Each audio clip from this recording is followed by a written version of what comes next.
말씀 앞에서 경외함으로 주께 홀로서. 오늘 마태복음 23장 13절 말씀 가지고 주님 안에 있는 복과 화라는 제목으로 말씀을 나누고자 합니다.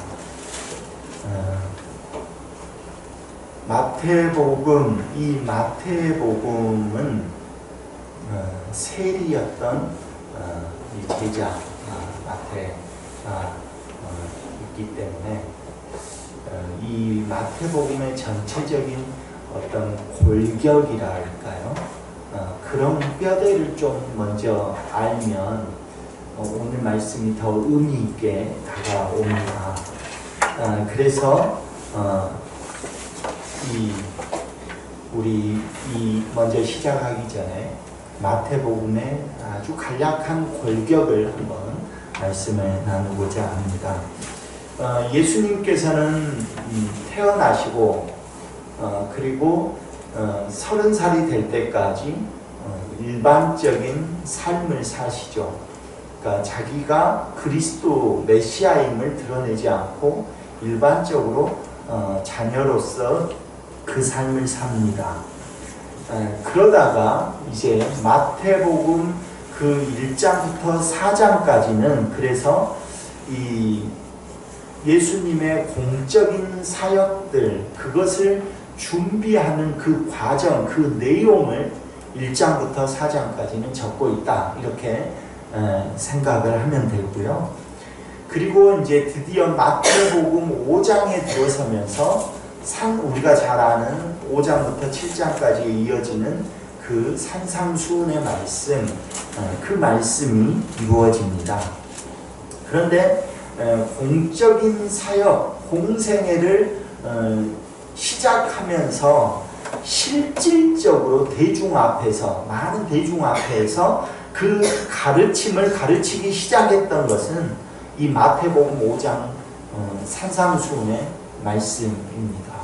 그러니까 그 전까지는 1장부터 4장까지는 어떤 공적인 사역, 공생애를 사시기 위한 그 준비 과정이라고 말할 수가 있겠죠. 근데 특별히 우리가 마태복음 5장에 들어서면서 곧바로 뭐가 시작되냐면 팔복의 말씀이 시작되어집니다.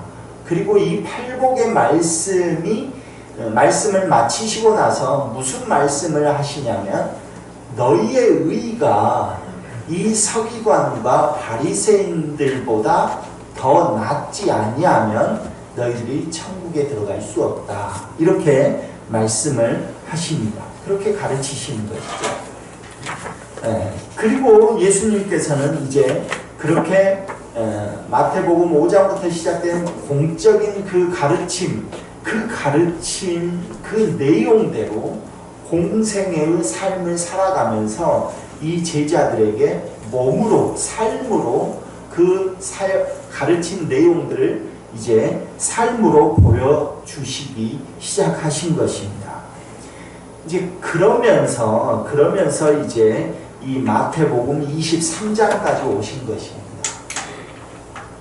근데 이 마태복음 23장의 말씀, 오늘 이 본문까지가 이제 예수님의 공생의 사역의 마지막 가르침이라고 말할 수 있습니다. 그러니까 마감되고 있는 거예요. 예수님의 그 가르침이 마감되고 있는 것입니다. 그러면 24장부터는 뭐가 되어지냐면, 예수님께서 이제 그 공생에 가르치셨던 그 가르침을 마치고 24장에 들어서면서 종말에 대해서 종말에 어떤 심판이 있는지 하는 것에 대해서 선언을 하시고 선포를 하시고, 그리고 예루살렘으로 이제 들어가십니다.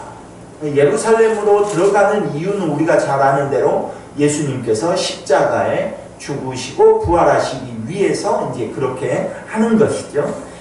그런데 처음에는 공생의 사역의 처음 실질적인 가르침을 가르칠 때에는 무엇을 이야기하시냐면 복에 대해서 이야기를 합니다. 팔복에 대해서 시작을 하시니까 너희들이 받을 복, 그것에 대해서 말씀하십니다.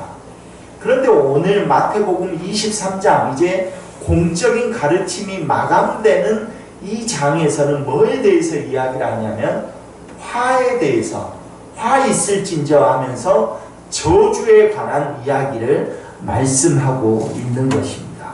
그러니까 이것이 이제 마태복음이 가지고 있는 전체적인 골격이다라고 말을 할 수가 있습니다.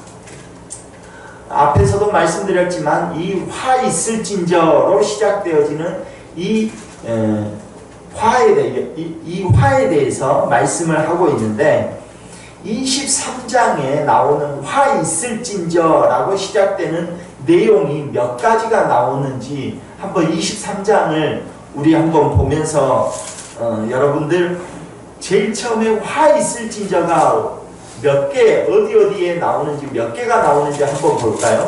13절, 이제 오늘 본문이었던 13절에 하나가 나오죠. 그 다음에 15절에 또 나옵니다. 그 다음에 16절에 나오죠. 그리고 또 23절에 나옵니다. 그리고 25절, 그리고 27절, 그리고 29절에 마감은 지어지고 있습니다. 총 몇 개입니까? 몇 가지의 화 있을진저가 나오죠? 네, 7가지입니다. 7가지. 그러니까 이 화 있을진저라는 이 말씀이 7개로서 시작되어지고 있는 것이죠. 그런데 이제 마태복음 우리가 아까 통독을 했지만 23장 14절을 한번 보십시오. 14절. 14절 보면 말씀 뭐가 있습니까? 네, 없음이라고 써놨죠. 없음. 14절은 없다라고 써 있습니다. 그런데 그 없음 앞에 각주가 달아져 있죠. 일 해가지고 각주가 달아져 있습니다. 그래서 그 각주 달아져 있는 것을 옆에 주석이 되어 있는 성경책을 보면 풋노트가 보면 뭐라고 되어 있습니까? 네, 어떤 사본에 14절, 이것은 마가복음 12장 40절과 누가복음 20장 47절과 유사한 구절이 있음, 이렇게 나와 있습니다. 이 마태복음을 기록한 저자는 의도적으로 그 말씀을 뺐다라고 생각을 할 수가 있습니다.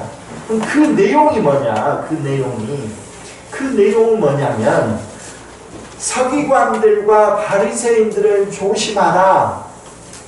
그들은 과부의 가산을 삼키는 자들이다 라고 말씀하고 있습니다.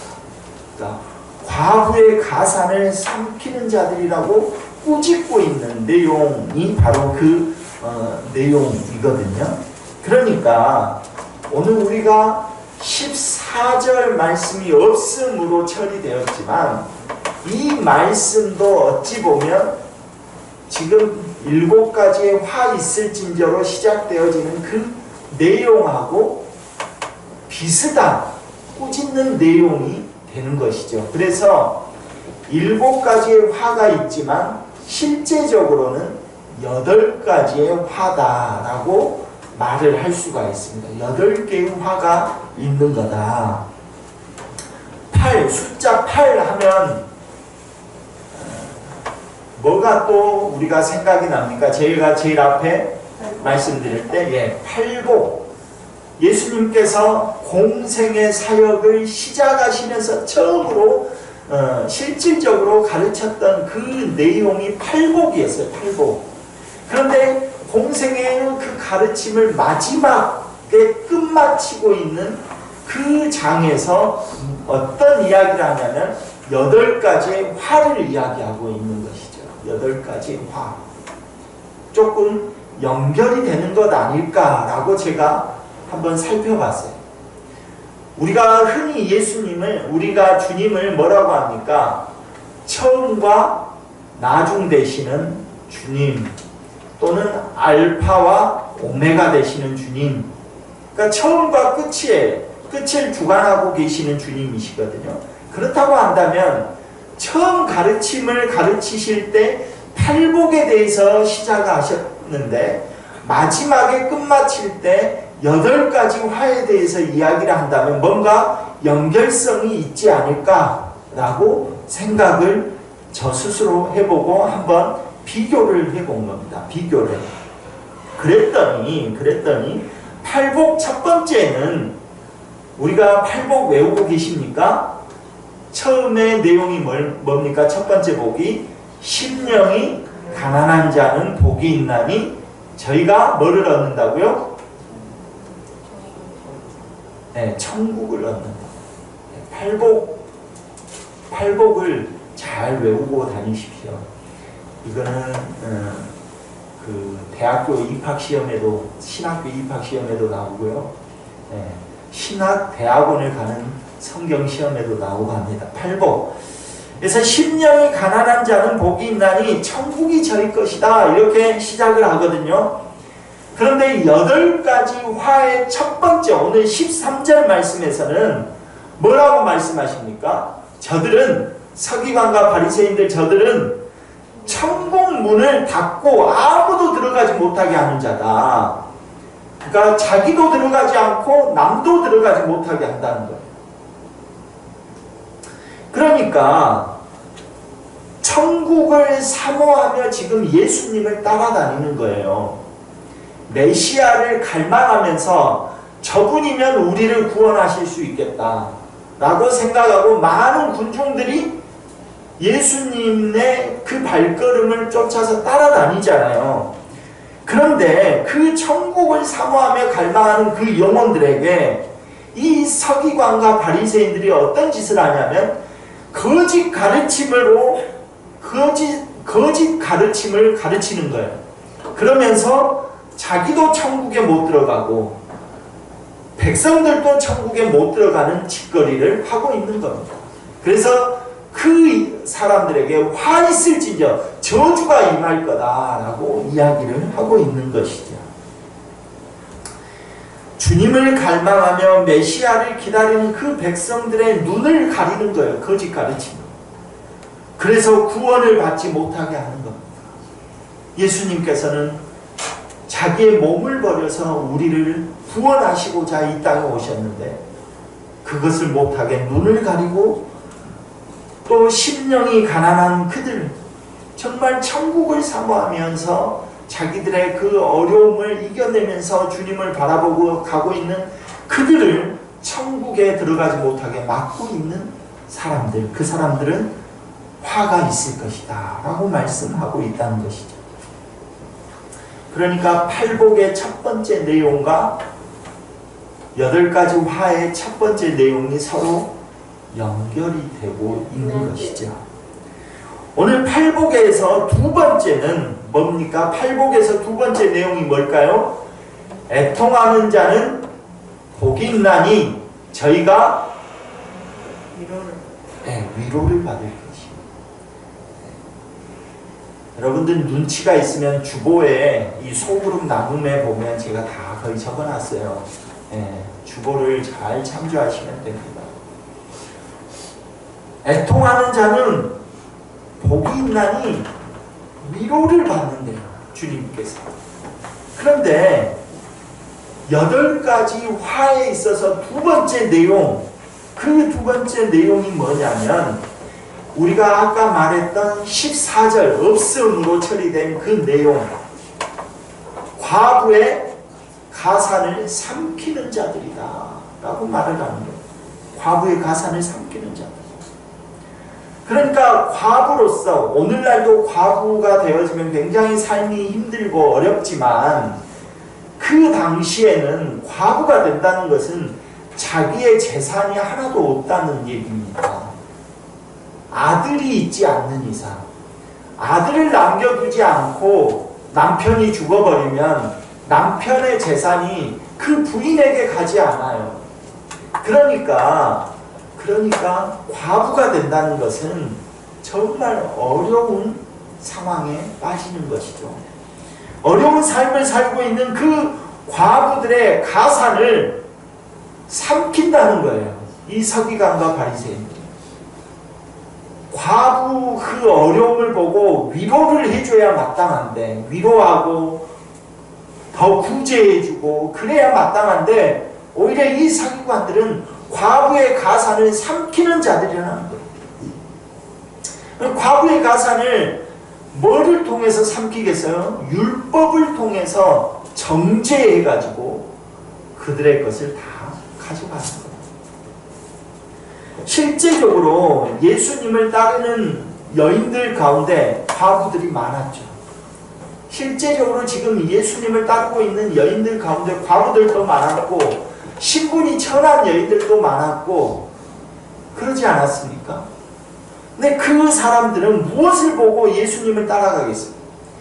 예수님이 저들에게 이 서기관과 바리새인들처럼 정죄하지 않고 그들을 위로하고, 야, 너희들 괜찮아 라고 위로하면서 그들에게 말씀으로 은혜 베푸시고, 어떨 때에는 복을 주시고, 또는 그들이 예수님의 옷자락을 만지고자 하면 그것을 내어주시고, 그러면서 그들이 예수님을 따라다니는 것 아닙니까? 그런데 그들을 서기관과 바리새인들이 오히려 위로는 못할 망정 그들의 가산, 별로 있지도 않은 그 가산을 다 빼앗는 거예요. 그러니까 첫 번째 이 팔복에서 나오는 그 복, 그리고 두 번째 나오는 그 팔복에서 나오는 그 복, 그리고 8가지 화 중에서 첫 번째와 두 번째 그 화가 서로 연결되고 있는 거예요. 그러니까 예수님, 제가 아까 말씀드렸죠. 예수님은 처음과 나중 되시는 주. 우리의 삶을 처음과 끝까지 보고 계시고, 이 세상의 모든 문명을 처음과 끝까지 주관하시는 분. 그 분의 말씀 그대로 지금 연결되어지고 있는 것을 볼 수가 있습니다. 오늘 말씀은 제가 그 두 가지만 더 자세하게 지금 설명을 했지만, 주보에 보시면 소그룹 나눔, 이 주보에 한번 볼까요? 제가 간단하게 적어놨습니다. 세 번째, 온유한 자는 뭐를 복으로 받습니까? 땀을 기업으로 받는다고 했어요. 그런데 8가지 화 중에 세 번째는 뭐라고 합니까? 지옥에 던지는 자들이 있어요. 교인을. 주님께서는 우리를 구원해서 하나님 나라의 그 땅을 기업으로 주고자 하는데, 이 서기관과 바리새인들은 교인을 오히려 지옥에 던지고 있어요. 그리고 네 번째 복이, 의에 줄이고 목마른 자는 복이 뭐예요? 배부를 것이다 그랬어요. 배부를 것이다. 그런데 이 서기관과 바리새인들은 성전 안에 있는 금, 성전으로 맹세하면 그건 소용없는 거대요. 성전을 꾸미고 있는 그 금으로 맹세해야 된다는 거예요. 금으로 맹세해야 된다. 철저하게 물질적인 것을 이야기하는 것이죠. 우리 주님께서는 의에 줄이고 목마른 자는 주님 때문에 의에 줄이고 목마른 자에게 먹을 것을 주시는 것이죠. 배부르게 하시죠. 어떻게 했어요? 오병이어 그 기적을 통해서 배부르게 하시죠. 오직 주님만 바라보면 주의 말씀을 따르는 그들에게. 그런데 이 사람들은 철저하게 물질적인 것을 가지고 세상의 능력, 세상의 물질, 이런 것이 너희들을 구원할 거다라고 가르치고 있는 거예요. 마지막 이야기 거의 써놨으니까 마지막 한번 볼까요? 마지막은 팔복에서 의를 위하여 핍박받는 자, 이 사람들 뭐를 받습니까? 네, 천국을 받습니다. 그런데 이 화 있는 마지막 8번째 화는 그들이 누구를 죽였어요? 네, 주님께서 선지자들을 통해서 그 백성들을 한 명이라도 구원하고자 선지자들을 보냈는데 그들을 다 죽이는 거예요. 그리고 나서 마지막에 선지자들 말고 마지막에 누구를 또 보내시는 거예요. 자기 아들. 우리 포도 농부 비유하고 같은 거. 자기 종들을 보냈는데 종들을 다 죽여요. 그러니까 내 아들을 보내면 괜찮겠지 하고 아들을 보내요. 근데 그 아들도 십자가에 못 박아 죽인다는 거예요. 그래서 오늘 처음과 나중 되시는 그 주님, 알파와 오메가 되시는 그 주님의 그 가르침, 처음 복과 화는 어디에 다 숨어 있냐면 그리스도 안에, 예수 안에 있다. 예수 안에. 처음과 나중 되시는 그 주님의 가르침 안에 뭐가 다 있는 거예요? 복과 화가 다 들어있다는 거예요. 결국 우리의 모든 삶은 주님과 연결되어 있다는 겁니다. 우리의 모든 삶은 주님과 연결되어 있어서 우리가 주님 안에 거하느냐, 주님 안에 거하지 않느냐에 우리의 복과 화가 다 달려있는 것. 여전히 서기관과 바리새인들처럼 주님의 은혜 안에 있지 못하고 자기의 능력을 과시하고 자기의 힘을 과시하며 살아가는 그 삶은 결국 화 있을진저 서기관과 바리새인의 삶으로 그 길로 갈 수밖에 없다는 것이죠. 반대로 우리의 삶이 부족하고 우리의 삶이 연약하고 우리의 삶이 애통하고 우리의 삶이 작을지라도 메시아 되시는 그 주님을 따르는 은혜 안에 있기만 하면 우리는 복 있는 자가 됐다는 것입니다. 우리 유한의 성도들 모두가 어떤 상황과 어떤 형편과 어떤 처지에 있을지라도 주님을 의지하고 따르기를 간절히 소망합니다. 주님을 따르는 것, 그 안에 여러분의 복이 있는 것입니다. 여러분의 복이 주님 안에 있는 것이고 주님으로부터 나오는 것이다 라는 것입니다.